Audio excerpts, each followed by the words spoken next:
Guys welcome to my online C. मेरा नाम है देव। इस वीडियो में हम लोग बात करने वाले हैं how to register a startup company in India. तो पहले बात करेंगे ये स्टार्टअप कंपनी आखिर होती क्या है, उसका लीगल स्ट्रक्चर क्या होता है, अगर आप लोगों को रजिस्टर करानी है तो किस तरह से करा सकते हैं, कौन सी आपके लिए बेस्ट लीगल एंटिटी है होती है स्टार्टिंग के अंदर, फिर लेटर स्टेज के ऊपर आप लोग क्या कर सकते हैं। मैं पूरा एकदम स्टार्टअप पॉइंट ऑफ व्यू से आपको जो भी है यहाँ पे एक्सप्लेन करने वाला हूँ, डिस्कस करने वाला हूँ, क्योंकि हमारी जो कंपनी माय ऑनलाइन सी है वो कई सारे स्टार्टअप फाउंडर्स के साथ में काम करती है, उनकी कंपनी को रजिस्टर करने में हेल्प करती है। तो हम लोगों का जो भी एक्सपीरियंस है कि स्टार्टअप के जो फाउंडर्स होते हैं वो किस तरह से अपनी लीगल एंटिटी को यहाँ पे चूज आउट करते हैं, वो सारे रीजन बेनिफिट सारी चीज़ें मैं आपको इस वीडियो के अंदर शेयर करने वाला हूँ। गाइस वीडियो को शुरू करने से पहले बताना चाहूँगा, अगर आप लोग अपनी कंपनी जो है एक एक्सपर्ट के साथ में रजिस्टर कराना चाहते हैं, लिंक जो है आपको सिंपली डिस्क्रिप्शन बॉक्स में मिल जाएगी। तो चलिए गाइस शुरू करते हैं। सबसे पहले बात करते हैं कि अगर स्टार्टअप कंपनी होती क्या है। तो देखिए स्टार्टअप कंपनी की अगर मैं सिंपल डेफिनेशन की बात करूँ, they have the unique business idea, या फिर उसकी जो एग्जीक्यूशन स्ट्रैटेजी होती है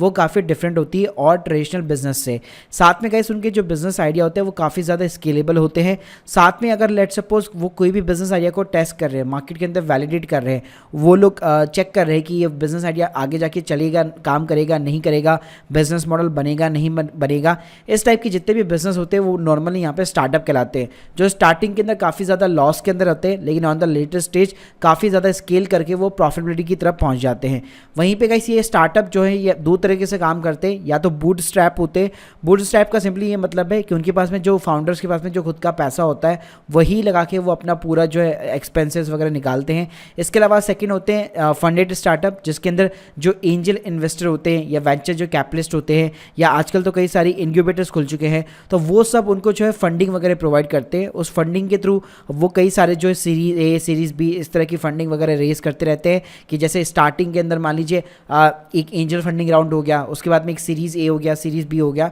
तो गाइस इस तरह के जो स्टार्टअप्स रहते हैं तो वो फंडेड स्टार्टअप यहाँ पे कहलाते हैं। अब गाइस बात करते हैं कि लीगल स्ट्रक्चर क्या होता है। तो देखिए वैसे हमारे इंडिया के अंदर ना 5 टाइप की लीगल एंटिटी होती है। प्रोप्राइटरशिप होती है, पार्टनरशिप होती है, एलएलपी होती है, प्राइवेट लिमिटेड कंपनी होती है और 1 पर्सन कंपनी होती है। अब एक स्टार्टअप फाउंडर को स्टार्टिंग के अंदर क्या चूज़ करना चाहिए, तो देखिए इसके मैं आपको कुछ रीज़न और बेनिफिट्स बताना चाहूँगा। पहली चीज़, हमारे पास में भी जितने फाउंडर्स होते हैं वो नॉर्मली 80% केस के अंदर प्रोप्राइटरशिप फर्म ही रजिस्टर कराते हैं। मैं उसका आपको सिंपल सा रीज़न बताना चाहूँगा कि मान लीजिए अगर कोई भी सिंगल फाउंडर है, वो अपने आइडियाज़ को यहाँ पे टेस्ट करना चाहता है, वैलिडेट करना चाहता है मार्केट के अंदर, उसका कोई भी प्लान नहीं है फंड रेजिंग के लिए, वो सिंपली उसके पास में जितना भी पैसा है 10, 15, 20, 25 हज़ार रुपये, उसी के साथ में वो अपने आइडिया को यहाँ पे टेस्ट करना चाहता है। तो गाइस उसके लिए सबसे जो बेस्ट यहाँ पे लीगल एंटिटी है वो है प्रोप्राइटरशिप फर्म। जी हाँ, जिसको स्टार्ट करना भी काफ़ी ईजी है, और लेट्स सपोज अगर आपका बिजनेस आइडिया चल नहीं पाता तो क्लोज करना भी यहाँ पे काफ़ी ईजी रहता है। इसके गाइस अगर मैं प्रोसेस की बात करूँ तो प्रोप्राइटरशिप फर्म में सिंपली आपको 2 लीगल एंटिटी यहाँ पे सर्टिफिकेट चाहिए होते हैं।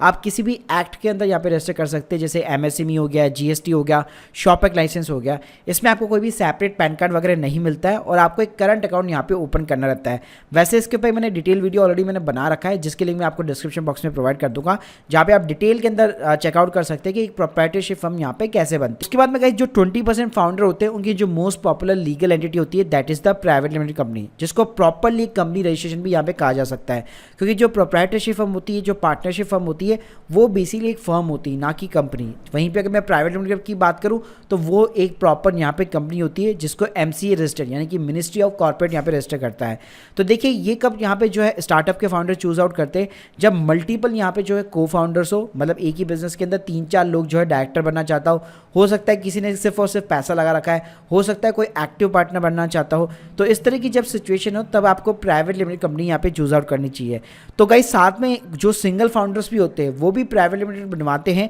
उसका रीज़न सिंपल सा होता है कि लेट सपोज आपका जो फैमिली मेंबर है, मान लीजिए आप खुद हो गए, आपके फादर या मदर के साथ में मिलके आप एक प्राइवेट लिमिटेड कंपनी यहाँ पे ओपन कर सकते हैं, जिसके अंदर ऑन द लेटर स्टेज आप किसी भी और अदर पर्सन को भी ऐड कर सकते हैं। सो गाइस कई बार जो है स्टार्टअप के जो फाउंडर है वो स्टार्टिंग से उनकी रिक्वायरमेंट ये रहती है कि भाई हमें प्रॉपर एक प्राइवेट लिमिटेड कंपनी ही यहाँ पे रजिस्टर करानी है। इसके अलावा गाइस सबसे बड़ा इसका जो बेनिफिट मिलता है कि आप किसी भी एंजल इन्वेस्टर, वीसी फंडेड या इनक्यूबेटर्स के पास में आप जाएंगे फंडिंग फंडिंग वगैरह के लिए, तो उनको हमेशा जो इन्वेस्ट करने के लिए लीगल एंटिटी चाहिए होती है वो सिर्फ प्राइवेट लिमिटेड कंपनी के अंदर ही इन्वेस्ट करते हैं। आप मेजरली कोई सा भी स्टार्टअप उठा के देख लीजिए, बड़े से बड़ा और छोटे से छोटा, आपको स्टार्टिंग की जो एज में जो फंडेड स्टार्टअप मिलेंगे वो सारे ही यहाँ पे प्राइवेट लिमिटेड कंपनी होते हैं। इसके अलावा गाइस यहाँ पे एक और आपको बेनिफिट ये मिल जाता है कि प्राइवेट लिमिटेड कंपनी के अंदर आपको एक प्रॉपर एमसीएसी सर्टिफिकेट मिलता है जिसके अंदर आपका नाम सिक्योर हो जाता है। फॉर एन एग्जाम्पल, जैसे हमारी कंपनी का नाम है my online CA technologies private limited, तो इस नाम से इंडिया के अंदर और कोई दूसरी कंपनी नहीं बन सकती है। तो यहाँ पे आपको एक यूनिक आइडेंटिटी मिल जाती है अपने ब्रांड नेम की, अपनी कंपनी नेम की। आपको स्टार्टिंग में ट्रेडमार्क अप्लाई करने की जरूरत नहीं है, उसके बावजूद भी आपकी कंपनी का नाम यहाँ पे पूरी तरीके से सिक्योर हो जाता है। साथ में गाइस यहाँ पे आपका जो ट्रस्ट फैक्टर है, चाहे क्लाइंट्स के बीच में हो, कस्टमर्स के बीच में हो, इन्वेस्टर के बीच में हो, वो भी काफ़ी ज़्यादा इंक्रीज हो जाता है, क्योंकि जो प्राइवेट कंपनी का जो नाम है आप गवर्नमेंट के जब डेटाबेस में चेकआउट करते हैं तो वहाँ पे भी आपको दिखता है, कोई भी गूगल भी करता है तब भी उसको वहाँ पे शो करता है। तो गाइस प्राइवेट लिमिटेड कंपनी जो है उस तरह से जो डेटा जो है यहाँ पे गवर्नमेंट डिपार्टमेंट वगैरह के अंदर शो करता है, तो कोई भी कस्टमर अगर आपकी डिटेल्स वगैरह चेकआउट करता है तो उसको ज़्यादा यहाँ पे ट्रस्ट रहता है। गाइस अगर मैं प्रोसेस की बात करूँ तो आपको एक सर्टिफिकेट ऑफ इनकॉर्पोरेशन चाहिए होता है एमसीए से, साथ में आपका एक एमओए एओए बनता है, और अच्छी बात यह है यहाँ पे कंपनी का एक सेपरेट पैन कार्ड बनता है, और उसके बाद में आपको उसी के बेसिस के ऊपर एक करंट अकाउंट भी यहाँ पे ओपन करना रहता है। वैसे इसके ऊपर भी मैं डिटेल वीडियो बना चुका हूँ जिसके लिंक मैं आपको डिस्क्रिप्शन बॉक्स में प्रोवाइड कर दूंगा, वहाँ पे जाकर आप चेकआउट कर सकते हैं। इसके अलावा गाइस हमारे पास में बसती है पार्टनरशिप फर्म, एलएलपी और ओपीसी। तो देखिए अगर मैं 5% लोगों की बात करूँ तो वो पार्टनरशिप फर्म को बनाते हैं जहाँ पे भी उसको अपने आइडियाज़ वगैरह टेस्ट करना रहता है। तो यहाँ पे ये एक कह सकते हैं आप सिमिलरली कॉपी है प्रोप्राइटरशिप फर्म की, बस यहाँ पे थोड़ा सा हल्का सा ये डिफरेंस है, प्रोप्राइटरशिप फर्म में सिंगल एक बंदा होता है, वहीं पे पार्टनरशिप के अंदर 2 बंदे होते हैं। प्रोसेस वैसा ही रहता है कि आपको बेसिकली एक डीड बनानी रहती है, डीड के बाद में एग्रीमेंट बनाना रहता है, एग्रीमेंट के बाद में सिंपली आपको उसको रजिस्टर कराना पड़ता है, फिर एक पैन कार्ड बनता है, उसी बेसिस पे आपका एक करंट अकाउंट वगैरह ओपन रहता है। इसके ऊपर भी मैंने एक डिटेल वीडियो ऑलरेडी बना रखा है, पार्टनरशिप फर्म कैसे रजिस्टर की जाती है, तो आप चेकआउट कर सकते हैं, लिंक जो है मैं आपको डिस्क्रिप्शन बॉक्स में प्रोवाइड कर दूंगा। तो अगर आपको सिर्फ अपनी आइडिया को वैलिडेट कराना है और कई सारे आपके साथ में फाउंडर्स हैं तो आप डेफिनेटली यहाँ पे पार्टनरशिप फर्म के साथ में जा सकते हैं। जो एक लीगल एंटिटी आती है that is the LLP, limited liability partnership. तो ये देखिए आप कह सकते हैं कि कॉपी है प्राइवेट लिमिटेड कंपनी की, लेकिन देखिए अगर आपका प्लान नहीं है कि कोई भी मुझे फंड रेज नहीं करना है, भाई मेरे पास में इनफ पैसा है और कभी भी मैं इन्वेस्टर के पास में नहीं जाने वाला, मैं सिंपली अपना शांति से बिजनेस करने वाला हूँ, तो उस केस में अगर आपके मल्टीपल को फाउंडर्स है, आपको अपना ब्रांड नेम भी यहाँ पे सिक्योर चाहिए, कंपनी का नेम भी सिक्योर चाहिए,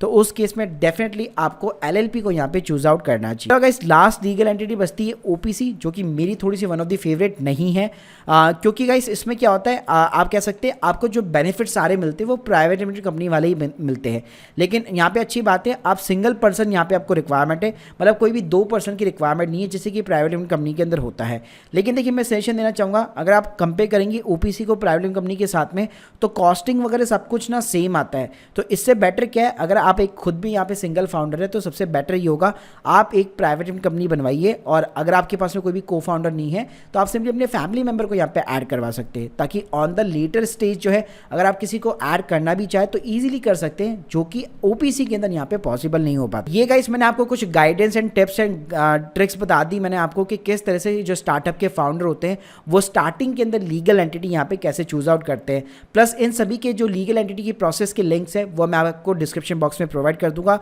प्लस अगर आप किसी भी प्रोफेशनल का सहारा लेना चाहते हैं अपनी कंपनी को रजिस्टर करने के लिए, उसकी लिंक भी आपको डिस्क्रिप्शन बॉक्स में मिल जाएगी। Guys hope you like this video, please subscribe our channel. अगर आप लोगों के कोई भी डाउट्स है कमेंट सेक्शन के अंदर जरूर बताइएगा। Thank you guys, thank you.